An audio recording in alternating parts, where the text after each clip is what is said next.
What's up, guys? Welcome back to the channel. Boozer here. Thanks for stopping by. Hopefully, you guys are having a great day so far. In today's video, we are on the test server here, and we will be playtesting the brand new event dungeon featuring Ozilda the Witch as the main event boss. Now, we've had this new event dungeon come in many times already in the past. Basically, it's a limited time event, and there's a limited gear set. In this case, it's going to be Chronophage popping into the game in this event dungeon. With the event dungeon, it also brings the ultra effective or ultra efficient stage 3. So if you guys are grinding dungeon divers, stage 3 gives you the most points per energy. Also Hero's Path, Deck of Fates. Stage 3 will be the best in terms of overall points per energy. It's not going to give you any usable gear, of course, but with the return of the event dungeon, it's going to give you the opportunity to save a little bit of energy by doing stage 3. Now, in this video here, I want to showcase a couple different strategies here. I'm going to talk through some champions that you guys may or may not use very often, but they're very useful in this matchup. And I'll give you guys some tips and pointers on how to defeat this boss.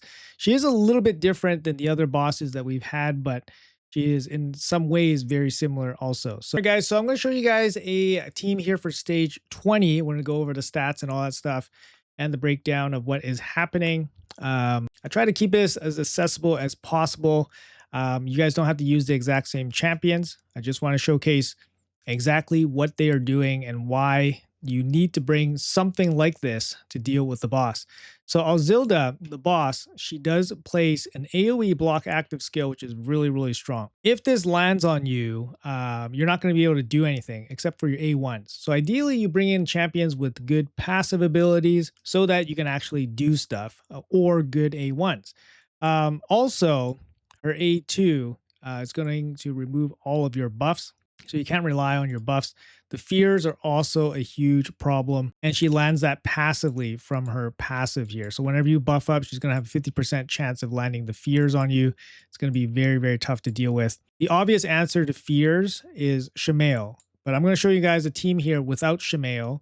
And then if you have Shemale, of course, he's going to make life a lot easier for you. Now, even if you bring in champions with good passives, she can block them here or turn you all into sheep.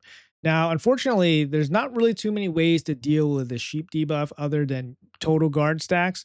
So unless you can fully gear your whole team in total guard stacks, that's probably not going to be too much of an option for you. You cannot decrease her speed and you cannot reduce her turn meter. So that's going to be some big stuff here.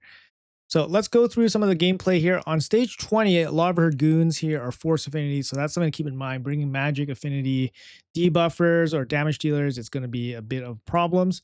But I'll show you guys exactly what happens here with this group. So first up, I want to talk to you guys about this champion, Thisbe. Thisbe is really strong. She brings 3 really good abilities on a 3-turn cooldown here on the A3. Decreased duration of all allied debuffs.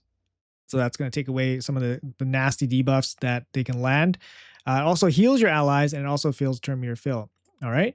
Her A2 is really important here because it places block buffs. Now, you can bring somebody to place block buffs. So, for example, Ugo would be a good choice, except Ugo is negative affinity, so that's a bit of a problem. But somebody with block buffs is going to stop them from placing the reflect damage on themselves and then you killing yourself off the reflect damage. You can also kind of prevent that by bringing a reviver if you want, or you can bring in a champion that can remove buffs. So for example, Madame Cirrus can do it, Rian can do it. Scathix is actually a pretty good one because Scathix actually has a cleanse also, as well as an enemy strip ability. So Scathix, good choice for this dungeon. We just left him off on this final roster here. So just going to show you guys what I'm going to do here. So first, we're going to do the E2. Going to block buffs on people. We got increased turn meter, decreased turn meter, and then decreased defense, make things a little bit softer. Doom Priest is super important here because her passive will remove 1 random debuff at the start of the champion's turn, as well as brings a little bit of a heal. This is really important. On my auto settings, I have this basically turned off, the increased attack, because if you buff, she's going to place fear on us. So we're not going to buff. All right, so we're just going to do the A1. Husk, general good damage dealer, especially for an epic. He deals max HP damage, and his AoE also stuns. So the stun is really good at just controlling the enemy waves. So we're going to do that. So stun, and it deals decent damage against the boss. And lastly, this is our damage dealer here, and it's going to be Tholen. I just chose a damage dealer that's kind of more accessible to more people. And yeah, we're going to go with Tholen here. Let's go with the single target A2. Big hits, and then landing the hex from the Thisbe on everybody also spreads out a little bit of damage too. So we have the Heart of Flint. So now she decreased defense to us with the ensnare. The ensnare is going to reduce the turn meter boosting. Basically, it's going to make it not work at all.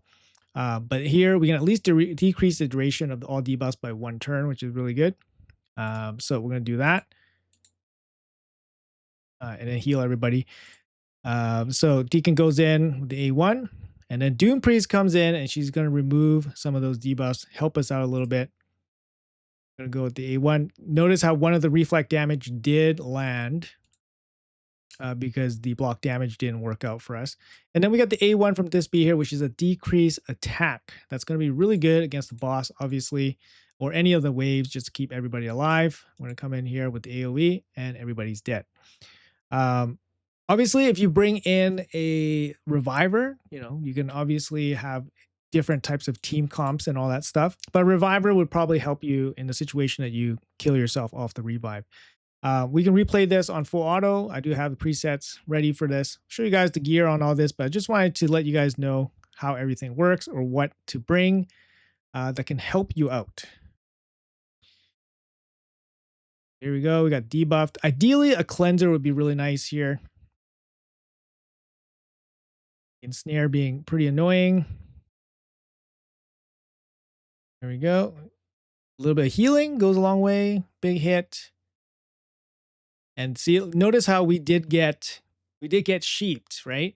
And there is a possibility that Ozilda full sheeps the whole team. It's 30% each, but there is a possibility that she full sheeps the whole team, and then perhaps the run will fail. I'm not too sure, but if you can kill the waves, first, and that's why bringing an AoE damage dealer is really important. If you can kill the waves first, Ozilda actually doesn't deal that much damage, so you can kind of just slowly grind her down, even if she gets super lucky and like sheeps your entire team. But you want to bring, basically components to the team that can kind of deal with the fears, deal with the crowd controls.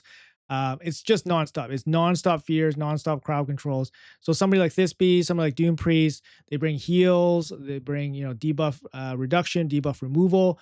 I did mention somebody like Scathix is really, really good. And of course, if you have Shamail, Shamail is going to be the king of removing fears. So he's going to be really good in this dungeon also. This is just stage 20, by the way. Obviously, you guys will scale up your difficulty based on what your account can do. But I'll show you guys what I was using here. So I was using this Tholen, no ignore defense or anything like that, no relics. We do have the 5-star blessing because we got Tholen for free and we did get his 5-star blessing. Soul Reap for some additional damage, additional stats. In terms of total stats here, we got 190 base speed, 306 crit damage with 6.7k accuracy attack. A little bit of accuracy to land his weekend, but it's not necessary. As you can see here, we have what? We have a 4-piece merciless set. That's about it. We don't have any ignore defense, no relics, and we did go down masteries for Helm Smasher. All right, moving on to the next champion here. We did pick up Deacon Armstrong. He's not geared out fully just to limit his stats a little bit. Just under 300 speed, crit cap, not necessary with a bit of accuracy. For stage 20 dungeons, about 200, 250 accuracy is plenty. No relics. We went with cruelty for the blessing. And then we do have War Master on this Deacon. And then moving on to the Husk, we do have a relentless set on him. So it's good. It's not necessary, but it's good. Crit capped with some crit damage. Accuracy, overkill on the accuracy. You definitely don't need that much. He only really lands the stun and provokes. So you can definitely give him a little bit of accuracy, but not this much. Relentless set, I mean, it's fine. It's not necessary. No relics. We do have cruelty. And then, of course, War Master as the tier 6 mastery. Stonebound Thisbe, very good champion, one of the best epics in the game, in my opinion. Again, 300 speed here. She does come in with a turn mirror boost if you want to open with that, but I think in this case, you want to open with the block buffs to protect your team from the reflect damage, which is very, very important. And then save her Heart of Flint to reduce the duration of the debuffs that come in. Her passive is also very good, giving your team more damage.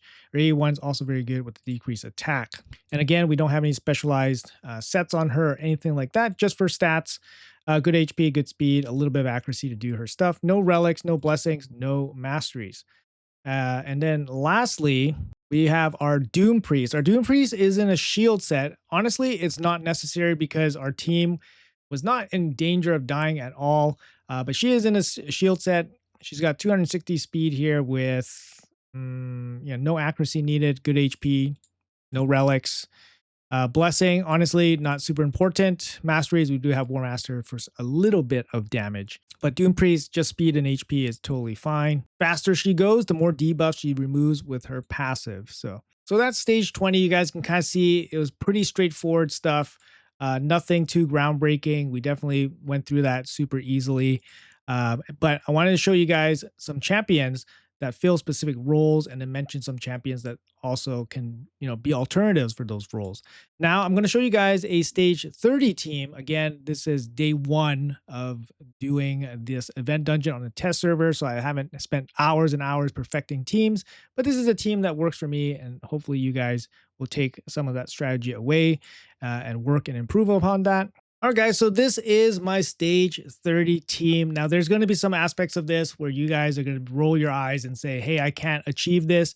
And that's perfectly fine. Not everyone's going to just instantly farm the top stages of every single new piece of content that shows up, and that's perfectly fine. My account's over 6 years old. I've gotten tons of stuff from the game, farmed the heck out of this game for 6 years, and I have some champions that we can use. Although 2 of these champions are basically acquired in-game with Lydia and Marius. Shamail is an epic champion.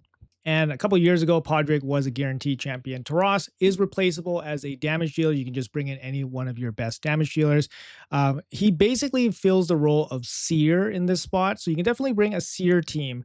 And I'll show you guys exactly how it works. Shamail is 6-star +4 with the Crushing Rend. So he's here to do some damage. But the main role for him is to deal with the fear debuffs. He is the cleanest one to handle all the fear stuff. Can't block debuffs, the fears. So having Shamail just, passively deal with it just smooths out the run real nice. Podrick, I really like in this spot. You can bring other ally attack champions that bring, increased crit damage, for example. But Podrick brings a 25% dungeon aura here, and the event dungeon is considered a dungeon. So you get 25% extra speed. This entire team is speed tuned to work perfectly good. And yeah, we'll just let it fly. And I'll show you guys the stats afterwards here. So you can see Shamail. There is a little bit of a bug on the test server here. The test server, Shamail, is not increasing the turn meter of the leader. So I'm not too sure why that is. We brought it up with the reps, and we actually receive a answer. But you can kind of see here, Shamail's doing a ton of damage before anything even happens. Marius going to clean out the mobs. At this stage, it's basically all over because Ozilda can't kill this crew. And then there we go. Taras flying in from the heavens with the fist to finish him off. But again, Taras can literally be somebody else.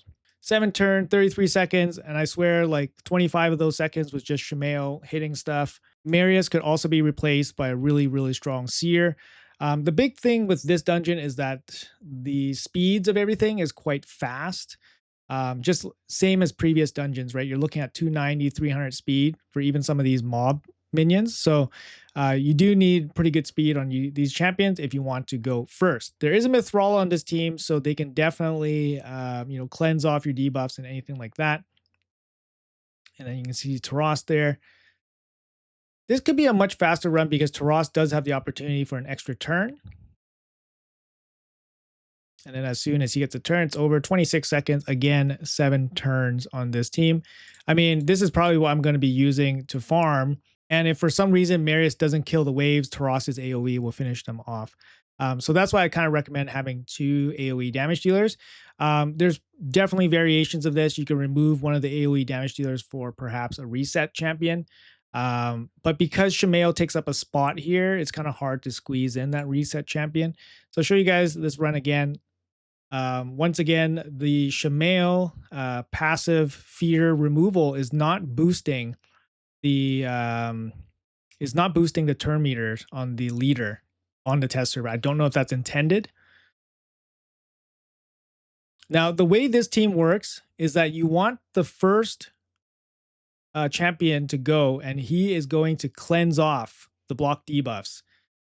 Oh, sorry, the block buffs. because the one of the mob enemies lands a block buff on your team right at the beginning. So you're gonna be stuck with some block buffs. If you bring in champions with Stone Skin or Mercurial, you can kind of deal with that. In this case, I brought in Podrick for a full team cleanse, and that's how I deal with the block buffs. And then after that, you just buff up, and you're gonna have a big power Taras bomb or a big power seer, for example. The other option is to gear up some of your champions in Pharaoh gear that can prevent the block buffs from happening. You can kind of see Lydia here has the Pharaoh gear. It's preventing the block buffs. And yeah, the cleanser opens. Cleanser is also a Termir booster, which really, really helps. But I think it's a pretty solid team. I mean, and Marius kills everybody. Doesn't necessarily need to kill everybody because we have 2 AoE damage dealers. Podrick sneaking in there with the ally attack. Maybe if we had a stronger A1 champion, we could kill them with just that ally attack. And I'm sure some of you guys have really, really crazy champions, +4 Siegfrieds and stuff like that. You guys will be killing this boss in 2 turns or whatever. But this is a team that I'm probably going to end up using. It works pretty well 100% of the time. No real chance to fail. As long as we kill the mobs, Ozilda is just an easy kill afterwards, regardless of how much RNG happens. And I guess I'll show you guys the stats on these champions here. So we got Lydia. She is in 9-piece Pharaoh just for some additional damage. She goes second. So we have Podrick going first with the Cleanse, Termia boost, and then Lydia's going second to soften everybody up. Then we have Marius here going directly after Lydia. He's going just to wipe everybody out. And if he doesn't wipe everybody out, then we have Taras here who's going to wipe everybody out. And then we have Podrick here and 9-piece protection just for additional damage, and not really necessary, but he is going first. Speeds, again, a little bit overkill on the speeds, but it's not super significant as long as you go first, get the first attack in and kill the waves off. And then lastly, we do have a Shamail here in reflex. I didn't change his build at all. I mean, it's pretty good, decent stats, I guess. And then, yeah, he has Crushing Ren, which is really, really big. Actually, I don't even think Crushing Ren is super necessary for him, to be honest, because his A2 is going to basically full ignore 100% of defense. So I guess Crushing Ren is just for his A1 to do additional damage. It's not really necessary. But anyways, guys, that's going to be the build. Hopefully you guys enjoyed that stage 20 dungeon and then stage 30 dungeon teams. Obviously very different in terms of gear quality, in terms of champion quality, but you guys do what you guys can do based on the progression of your own account. The gear in this dungeon, like I mentioned, is going to be Chronophage. Chronophage really hasn't shown up in the game that often. I think this is probably the 3rd rotation, I want to say, of Chronophage since a year ago. It's an okay set. It has a 2-piece bonus for 10% speed, which is probably the best thing about it. So make sure you guys pick up some accessories for your champion, so at least you guys can get 10% speed from that. Most champions, if they do build Chronophage, they're going to run 4-piece sets. And it grants 1 immutable stack at the start of the round, and that's going to prevent 1 lockout attempt. Unfortunately, a lot of champions can remove this immutable stack first, and then the champion gets locked out anyways, so that kind of sucks. So for example, Crixia will remove the buff and then still lock you out, so that kind of sucks. So you kind of have to pair Chronophage with something like Total Guard that's going to prevent it from getting stripped off. But yeah, it's not super reliable in the way it is right now, but you can do things to make it more consistent. In any case, it's okay to not farm it as crazy, but like I said, make sure you guys get some accessories so you guys can tap into that 10% extra speed. All right, guys, so that's going to be it for this video. Hopefully it was informative for you guys. Let me know in the comments below if you guys have some cool ideas on some different dungeon teams. Would love to hear it. Is Shamail the greatest epic of all time? I don't know. He's still showing up to this day, still killing content, new content. I gotta say, I mean, I've always had him in my top 10. I've always had him in my top 10 just because of how influential he is, and he continues to, yeah, be really, really strong. You guys can let me know in the comments what you guys feel like. Thanks so much for watching until the end, guys. Appreciate you all. Hopefully you guys enjoyed it. Have a great day, and I'll see you guys in the next video.